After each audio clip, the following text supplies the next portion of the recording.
Live.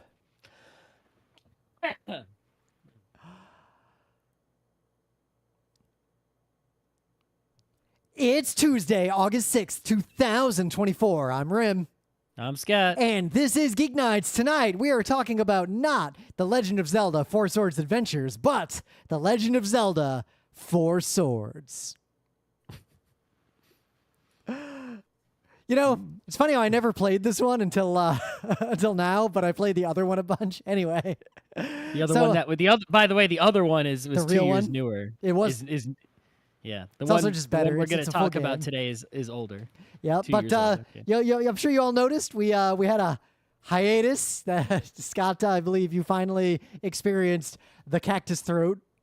Yeah, so it's like, I mean, somewhat inevitable, right? Yep. Yeah, it's pretty much inevitable if you live in society at this point. Even though we had many vaccinations, we went to a concert. It's gonna happen. Yep. But he basically ruined the whole summer because in May and June and early July, we had a lot of stuff going on, right? But we weren't quite able to do the biking and the beaching. All the other stuff we did, but not any biking and beaching. The main two summer activities could not get to those. This is a lot like what happened to us last summer, where like illness and things got in the way and we just kind of missed a bunch of our summers. Like that Calvin and Hobbes, where Calvin's sick all summer and then school starts and he's like, so I'll go to school in 3 months because I get my summer back, right? Yeah. And then here we are, right? So, getting sick towards the middle of July and, it was only really a few days, but it's sort of lingering. Even now I got some phlegms.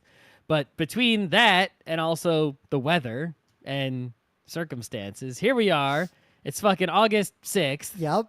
And I haven't basically done fucking anything. We had plans that got canceled. I mean, this past weekend, we were going to go to the beach, and then combination of everybody getting sick, except like me and Emily, but also giant thunderstorms coming and going and the weather being all crazy.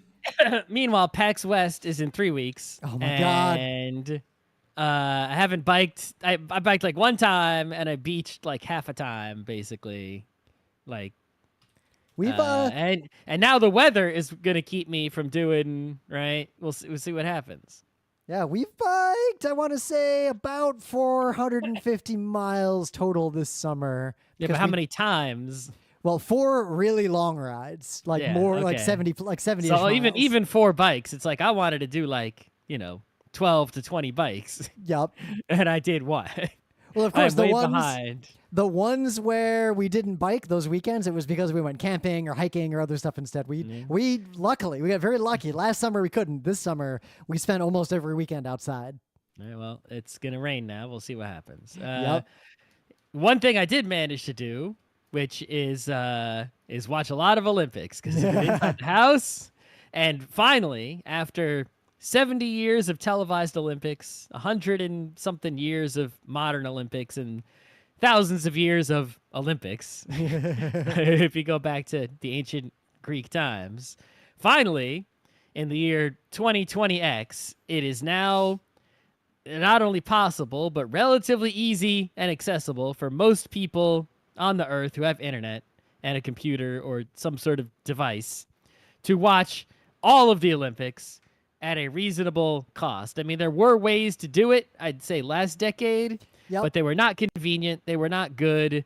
They were not price conscious. Well, the year I watched the most Olympics was actually, we went on a ski trip out to Vermont, and it just so happened that they had tons of snow, and it was a beautiful season up until the day before we headed up there. And then it got like 70 degrees for 2 days and rained, and then it got cold again.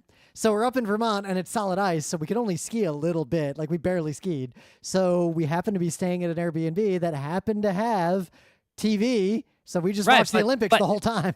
But having TV, the Olympics have been on TV my whole life. Yeah. But even in other countries, the U.S. worse than some others, but still the others, due to technical limitations, broadcasting rights, many reasons, you couldn't really see, no matter where you were, unless you were even if you're at the Olympics, you couldn't see it all because you could only see what you had tickets to. I remember those bad days. Like I remember right. You all could the cool only people would talk see- about like, X is the good sport. Like they won't let you watch the badminton. They're gonna show you the Yeah. Americans winning medals, and that's it. Right. You could only see what your country was going to show you on television. And now, finally, in the US, at least, for $15 with no ads and a lower price with ads on the Peacock TV service, you can see the whole Olympics live and unedited. Every event, even qualifiers, no matter who, every single competitor, every single event, everything live and replay. But as soon as the Olympics are over, all the replays are going to be gone. Yeah. It's like they cut it off. But you do have the entirety of the Olympic period, which is until like the end of the week, to watch anything that's happened, right, with whatever time you have, live or not live. And there's been some good stuff, but also what I've Yeah. noticed is this year, more so than any Olympics in my life, a lot of people in my circles are talking about specific events and getting excited. And I think What happens when people can Yeah. actually fucking watch it is the right? but also to follow on from what you said, the fact that you can watch anything means that all the buzz was the sports that were never on TV back in the day. Of course. Because Yeah. those are the better sports to watch. A lot it depends, but people got to see competitors not from their own country. They got to see, events that their country never cared about. All this kind of stuff that was basically hidden from view is now available for all. Yep.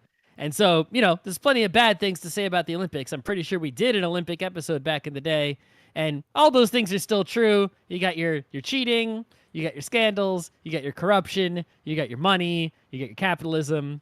But the Olympic spirit, the competitors and the spectators who are, watching them, that has always been there. So we've And never done a show now- on the Olympics.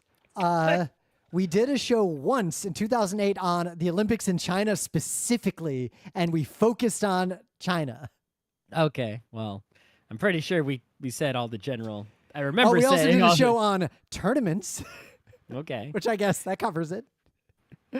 but the good part of the Olympics has always been there, however diminished. But now it has actually been, boosted a bit, right? Because of the availability of streaming services. Oh, and by the way, just a side note,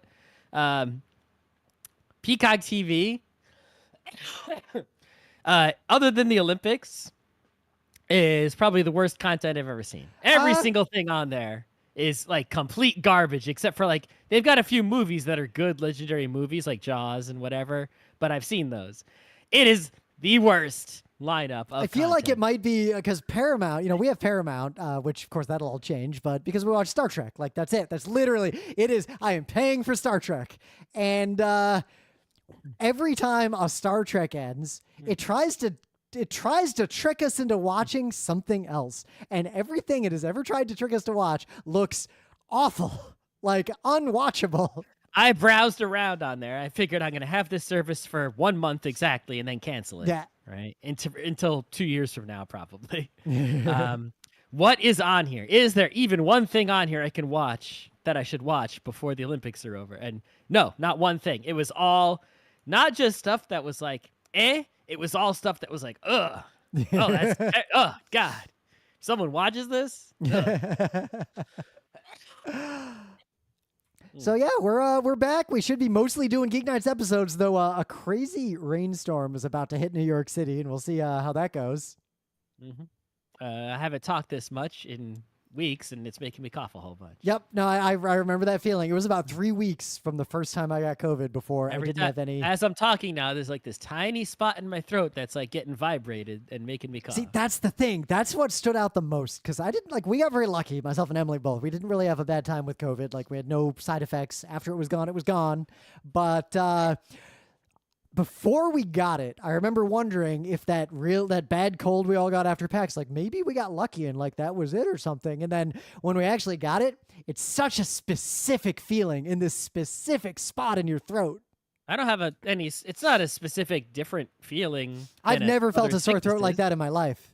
All right. I mean, it was a sore throat, but it's just like a feeling that's familiar, but it won't go away. It's like Yeah. such lingering. There's like this one area where they're like it keeps being like a tickle and mucus, and it's like it feels like if I could just cough it out, I would be cured. Like something stuck back there, but no, it's still there. Yep. So anyway, let's dive into some news to minimize how much you have to talk before you cough again, because there is actually some news, but we're gonna dig back into some stuff that happened while we were hiatusing. Mm-hmm. So what do you got? What do I have? Game Informer. Oh yeah, that happened like very recently. So Game Informer was a video game magazine. It was one of the last remaining U.S. video game magazines. Are there any left? Nintendo Power's gone. Yep. Game Pro is long gone. I don't know. Someone tell me if there's any left. EGM, pretty sure it's gone. Guess we gotta make a zine for PAXs. Anyway, so Game Informer was maybe the last one standing, maybe not, but it is no longer standing. And I knew my whole life that Game Informer was owned by GameStop. And so I never cared about Game Informer. I never trusted it. I always side-eyed anyone who bought it because, like, isn't that just ads? Which was really by... funny because I subscribed to Nintendo Power knowing that it was just Nintendo propaganda. I was buying Nintendo ads for myself. It's something different about propaganda from a publisher and propaganda from a I can see that. retailer. But also, Nintendo Power did have, like, it was basically like you'd get actual content, like cheat codes and stuff that worked. I mean, there was actual content in Game Informer. I'm sure it didn't give everything the best review ever. But I knew some people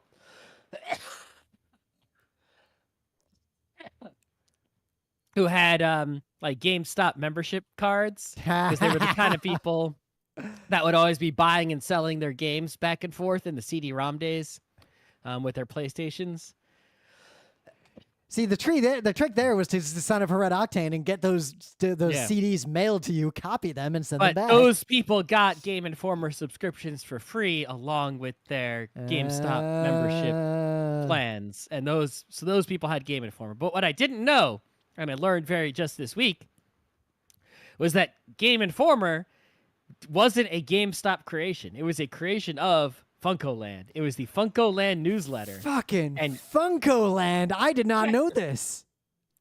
Funkoland just had a newsletter that they would mail out, and then when GameStop bought them, which I did know GameStop bought them, that became Game Informer magazine through some evolutionary process. I feel like GeekNights listeners would know what Funkoland was, but just in case you don't, it was this like it was almost like a time capsule of a very specific time and place in video game history that this kind of store could exist.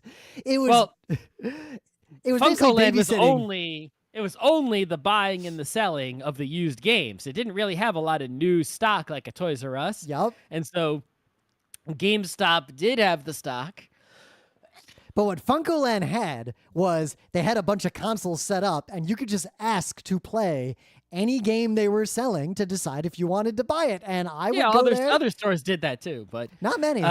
When GameStop, combined with EB and Funkoland, that's how they started to have the buy, sell back stuff mixed in with the new retail.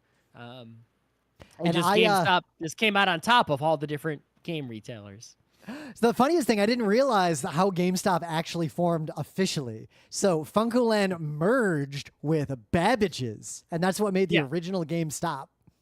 There was also, was it Computer, etc.? Yeah. I think? But Funkolands in the 80s and early 90s were infamous for parents would like drive up and just drop their kids off at them like it was daycare and leave. Yeah, we didn't go to the Funkoland, we saw ads for it on TV. We didn't go to it because it was a little far away. Where the mall next to us had a GameStop and 2 EBs. So I sold Final Fantasy 1, my original cartridge, to Funkoland. They gave me $20 for it, which was a pretty big deal for an NES game back then. And then about a year and a half later, I went to that same Funkoland and I saw Final Fantasy 1 for sale for $5. So I was like, all right. I bought it back, and it was my same cartridge with my same save game on it. Yep, you sold that story 1,000 times. Of course. Okay. It's a good story. Okay. I still have that cartridge. What other news we got going on? So I got some news. On one hand, we've talked about this a lot on Geek Nights for many years, and you all know that in the game of Go, one of the most computationally complex games that humans have ever played at scale. There really isn't any human who's good at Go who can beat a modern machine learning algorithm at Go. Like the machine not learning, since the AlphaGo. yeah, like it just wins. But there is actually an asterisk on that. And there have been several increasingly sophisticated attacks, is the best way to describe it, or exploits. But basically, even the best Go AIs out there, they will win against someone who is trying to win. But if you play crazy, if you learn enough about their algorithms to try to exploit them, humans can use strategies that could never win against another human of even mediocre skill, but will fuck the AI up and cause it to spiral and fail and lose. And this article talks about how, as good as these AIs are, there are just a constant stream of human-crafted cyclic exploits to attack the machine learning algorithm itself. And they aren't able to defend themselves against these very well.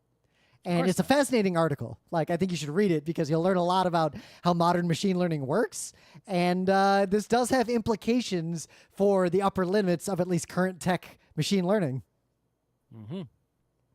But it's fascinating this kind of exploit works. And it's also fascinating learning a little more about what kinds of things these models are good at versus bad at. And what it really seems to come down to in the end is that humans, for all our problems and our processing issues, one thing that human brains are crazy good at that no machine learning algorithm in the world is good at yet is seeing a bunch of options and just, with very little computation, arbitrarily assuming that most of them are bullshit and ignoring them. And we're not perfect at that, but we're really, really good at that compared to computers. And we don't fully understand why yet. And one last little news. A while ago, we talked about the Nintendo upcoming games. And, of course, there is The Legend of Zelda, Echoes of Wisdom, which looks delightful. It's in the same engine as the Link's Awakening remake, and it looks beautiful. It should be in late September. Yep. I think we talked about it already. We talked about it at length, but there's a new trailer that dropped, and it's a very long trailer. It's almost 6 minutes long, and it shows a lot of gameplay. And I think you should, if you're interested in this game, one, I mean, you're going to buy it anyway. Like, you probably already pre-ordered it. Like, anyone who listens to Geek Nights is playing this game. I'm going to play it. But two, watching this trailer implies that there is a lot going on with this game. This is a deep, full-on Zelda game with a lot of biz going on, way more than you might expect. And I'm actually really here for that. Because Link's Awakening, they're going to charge you $60 for it, so it better be, Yeah. But like Link's Awakening was great, even though it really was just a straight port with better graphics and minor changes of an old Game Boy game. But it shows the power of that good game design. But this, like the quest menus even look like Tears of the Kingdom quest menus. It's almost like a demake of a full Zelda, but itself is a full Zelda. I'm actually really pumped for this game. I can't wait to play it. Yeah. I mean, I'm gonna play it, but Yeah. it's like, okay. I'm excited about it. I haven't been excited about a Zelda game since Tears of the Kingdom. But anyway, things of the day. I made myself a rule. I'm only going to reference the Olympics as a thing of the day once total for any given Olympics. Otherwise, it's a problem. I think the best Olympic I see. There's been a lot of good Olympic, but I mean the pole vault, dude. I was actually 50-50 if I wanted to talk about the Turkish sharpshooter, Yusuf Dikeç, or if I wanted to talk about the guy whose own dick prevented him from winning an Olympic medal. Not that guy. The guy who won the pole vault.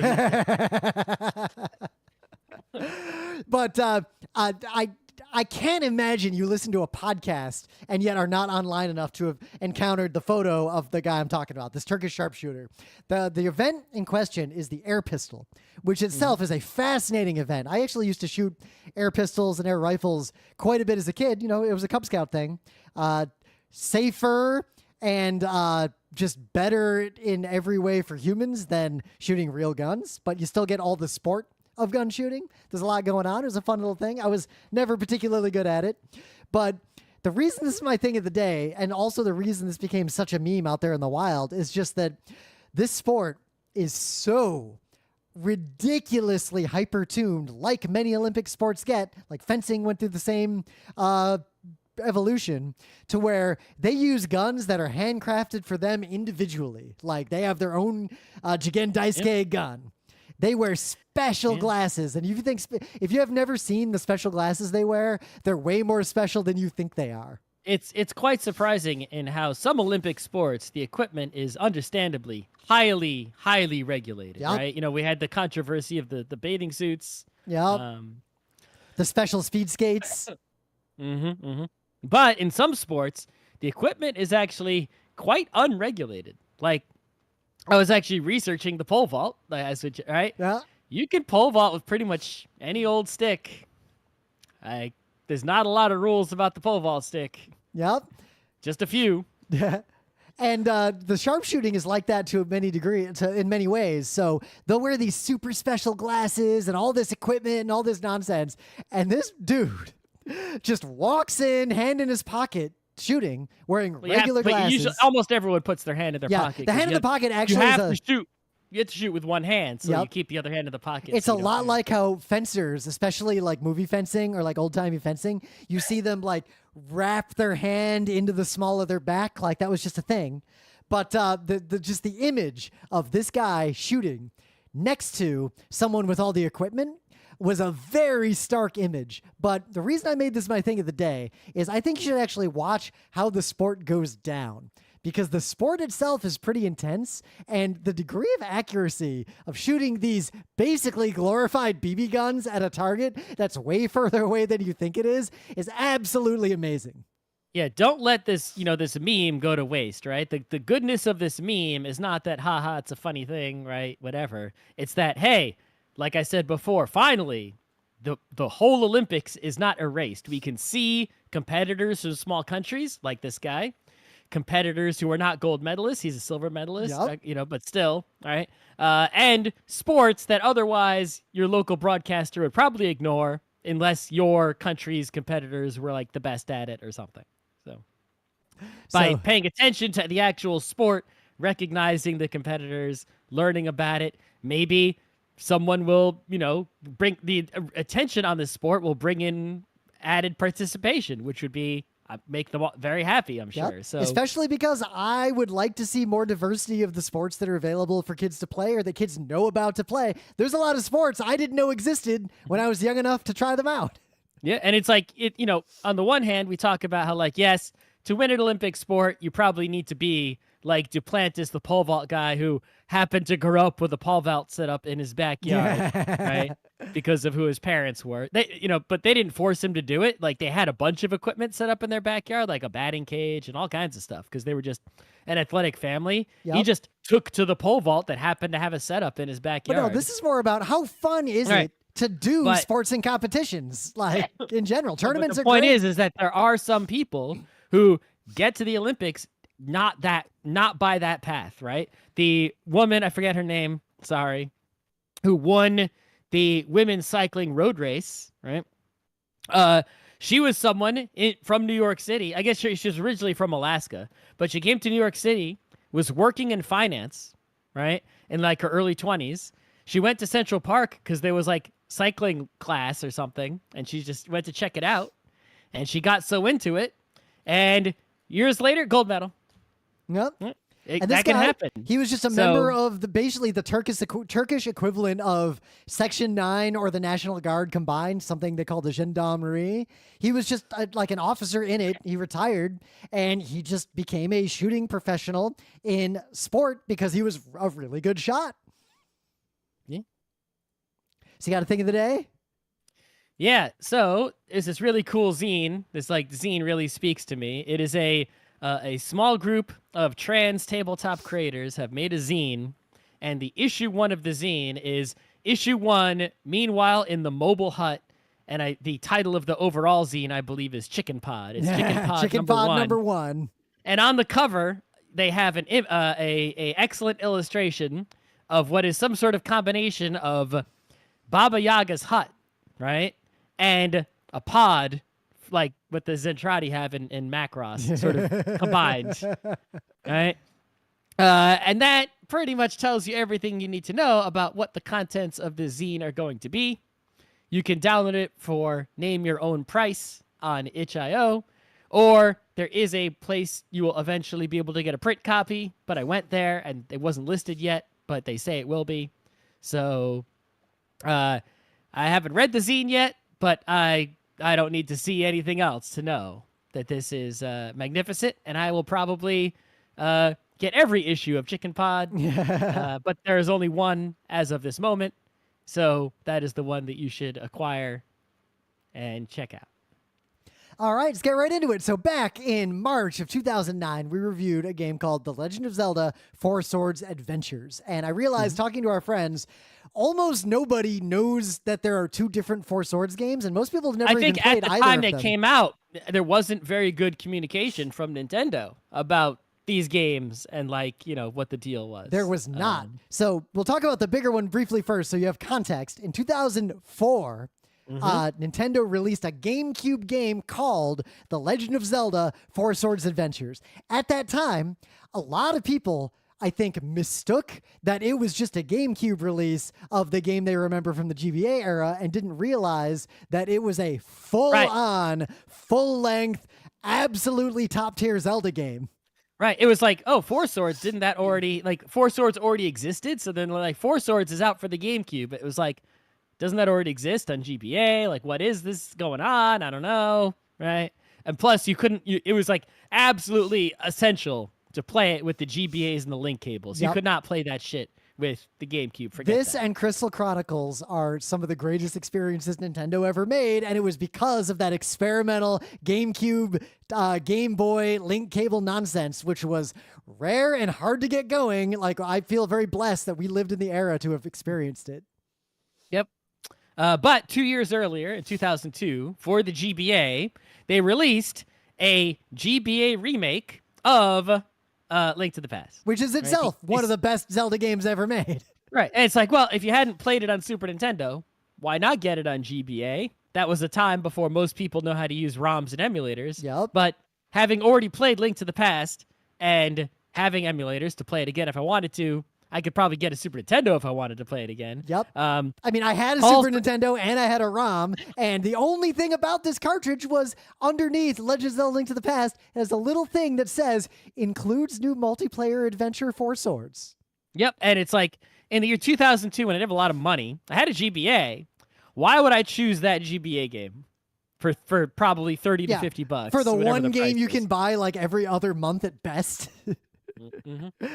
And I didn't even have a GBA yet. I didn't get a GBA till 2003. Yeah, but so I never bothered with that ever until just now. They have released that game, that GBA game, on the Nintendo Switch Online, app for the GBA, and they have set it up in such a way that you can use the internet to work as GBA link cables. So 4 people with Switches in 4 different locations with internet access who all have Nintendo Switch Online accounts can play this game as if they had 4 GBAs and 4 link cables, and it was 2002 all over again. Yep, and it does just work. Like, but you have to know, it's easy to make this mistake. You don't launch the game and then try to do the multiplayer. You actually have to use the menu on the left of the app itself on the Switch and pick. Yeah, the GBA app on the left has like a go online button, and that's sort of like plugging in your link cables. And then after you do that, you choose a game afterwards. Yep. And I would say if you have access to this on your Switch, it is very much worth your while to get 3 friends together and play it. You'll beat it in a couple hours. You'll experience it. And for what it's worth, it's pretty good, with the caveat that it is very, very obviously a prototype of what eventually became the real game 4 Swords Adventures on the GameCube. Yeah. I mean, you can see a lot of the mechanics in this game appear in the GameCube one. Like, okay, all the links have to step on the buttons together. Yep. All the links have to push the block together, right? You can hurt each other and throw each other and to get over obstacles, right? You have to team up to fight the bosses. Everyone has to do their part because sometimes the boss changes color and only that link can do damage. All that sort of stuff. But basically, it's just 4 dungeons. It's a 4 dungeon game. Oh, it's a tutorial dungeon. The tutorial is a third of the gameplay, I think, gameplay time. And the tutorial is fun. Like, don't skip it because otherwise you're skipping like a third of the game. Also, if you don't do the tutorial, you won't know what the heck to do.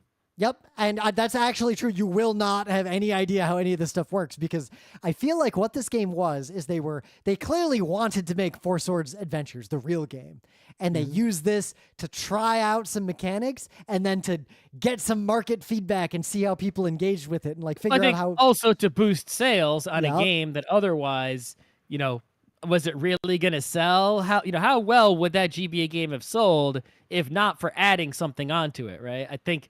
It probably would have sold about as well, but I definitely think it got a lot of sales because it added something extra. If it was just, hey, here's exactly the same game again, I'd be like, what? When they released the second Link to the Past remake, the one that's on the DS one where you get flat and stuff, right? That one, they really sort of boosted it and it wasn't just a straight remake, right? And that was able to get more sales.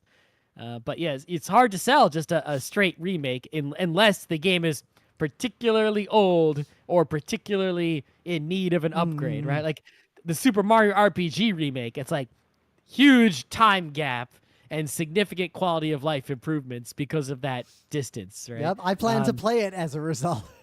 Whereas, what year did Link to the Past come out, right? 1990 something? Yeah, 90. I mean, I played it at launch, and I played it several times since 1991, well, in the US, 91 or 92. So the remake was basically a 10-year remake, right? Yep.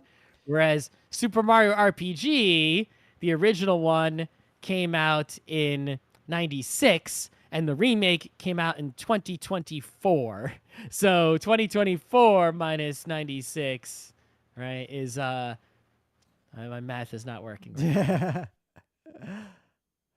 Well, basically 28 years versus 10 years, right? So 3 times the gap. So how this game works, this is short, it's deal. You got to play with friends. There's literally no reason to not play this with other humans. Don't mess with any other way to engage with it. It's a 4-player game.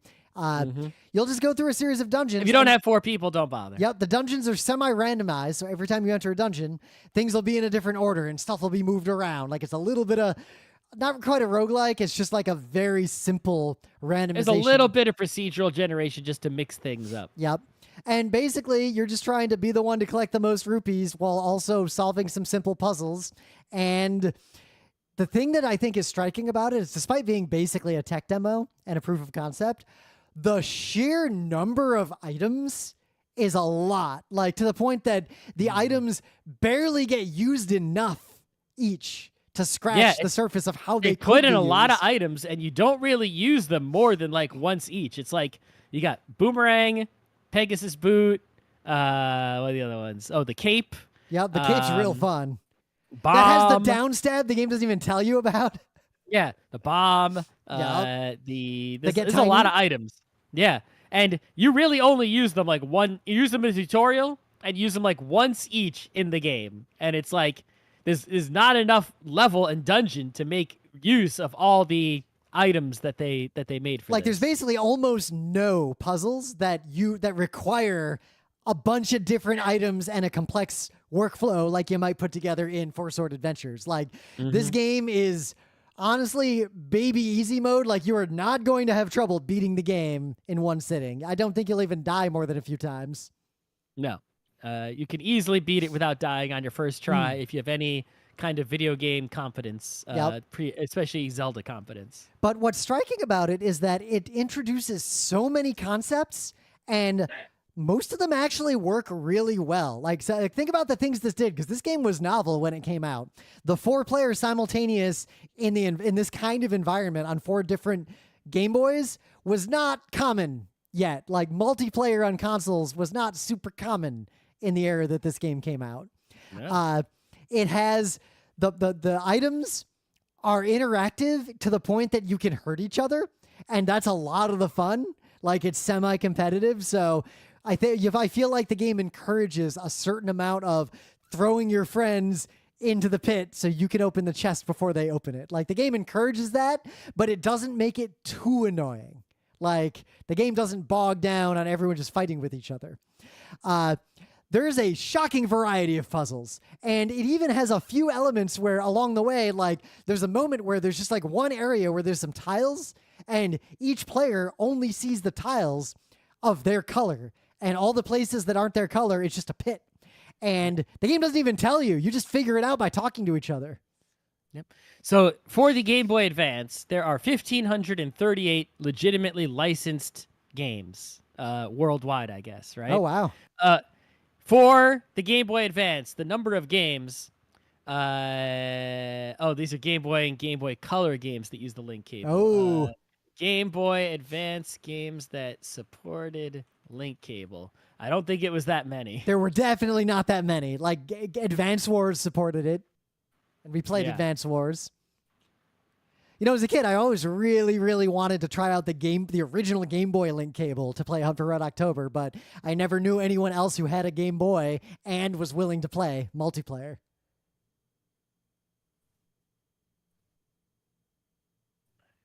There are less than 40 games that support the GBA link cable.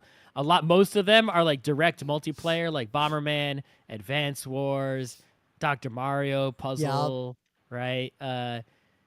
Four Swords, obviously, Mario Kart Super Circuit, all the Mario Advance games. You could have little battle modes in them. I feel like I played most of these multiplayer when they were out. There's some Sonic games. A bunch of Sonic games support it. A Monkey Ball game supports it. Obviously, Pokemon games. Yeah. Ruby, Sapphire, Emerald, Fire, Red, Leaf, Green all support it. And there's a lot of insignificant ones, like Mario and Luigi Superstar Saga supports it, but it's like that's a single player RPG, but you can connect it and it lets you play Mario Bros. 1, not Super Mario Brothers, right? Original Mario Bros, right? So does that really count? Mm-hmm. It's like, and that's pretty much it. Those are the games that support link cables. So that's why almost no one had link cables. It was also hard to get link cables, even if you wanted one and had games that supported them. We were very lucky, too, to be living at RIT during this era where we were a bunch of nerds who all had Game Boys. Well, we worked hard to get GBA link cables and Game Boy, Advanced GameCube link cables, right? Yeah. We wanted them on purpose, and we were in a situation where they were valuable to us because we had a bunch of people who had Game Boy Advances, GameCubes, right, all living together in close quarters, and we could make use of those cables, and we did. Yep. And it was worth it. Like, this game, the game might not seem revolutionary if you're just used to modern games, but you have to understand that there were not games like this until this came out. Mm-hmm. And the fact that a couple of years later, they release a GameCube version of this game that is multiple orders of magnitude more game and is actually, I think it's a top tier, definitely top 20 GameCube game, the Four Swords. Yeah. I mean, if you think about it, it's like, in terms of multiplayer games, you had couch co-op, which is 4-player, no problem, right? You had GameCubes to play Smash 4-player, right? And you had PC multiplayer, like your Quakes, right? But in terms of same room multiplayer, but multi-screen, the only way to do that was to get, like, people would do like GoldenEye and Halo and shit with a bunch of TVs, right? And that was, you could do that, but it was preposterous and happened rarely. This was like a special thing at the time. Even nowadays, we could do this easily with phones, but no one fucking does. Nope, no one does. What game can you play on your phone where everyone else opens it on their phone other than like a Jackbox? I was about to say, the Jackbox does this. But it's like, there's no reason you couldn't make a phone game where everyone opens it up and does local wireless multiplayer. All the technology is in there. It would even get approved in the Apple store if you made it, but I don't know when it was made one. There probably is one. Yeah. But the fact that you see these early concepts, like the color thing with the tiles, and the same thing happens with some energy balls that come out of the bosses. The game already is experimenting with the idea of giving each player information the other players don't have, because they're all in the same room, and it forces them to talk to each other and coordinate without seeing each other's screens. And that brilliant concept was then used to great effect in Final Fantasy Crystal Chronicles. And also Four Swords on the GameCube. Yep. So I think we were correct for us to not purchase this game back in the day. But back in the day when it came out, if someone had not played Link to the Past, it would have been a very worthwhile purchase for them. Absolutely would have been a must-buy because Zelda 3 is one of the Yeah. best games ever made. But today, you can play if you have a Switch, you can play Link to the Past in the SNES online app, and you can play this in the GBA online app. So if you have never played Four Swords, then get some friends. Like, it's absolutely worth it. Try this out. And if it tickles your fancy a little bit, just know that if you put in the effort to get the real one on the GameCube, it's a Zelda 3 length game that's just that, but more refined with more stuff going on. Yeah, we did an episode of the GameCube one back in the day, which I will but link we to. actually have not beaten that game because even though every time we've played it, we had a super fun time and sat there for hours, we never finished it. That's how big it is. It's like a full-on game with lots and lots of levels. So one day we'll make it happen. In the retirement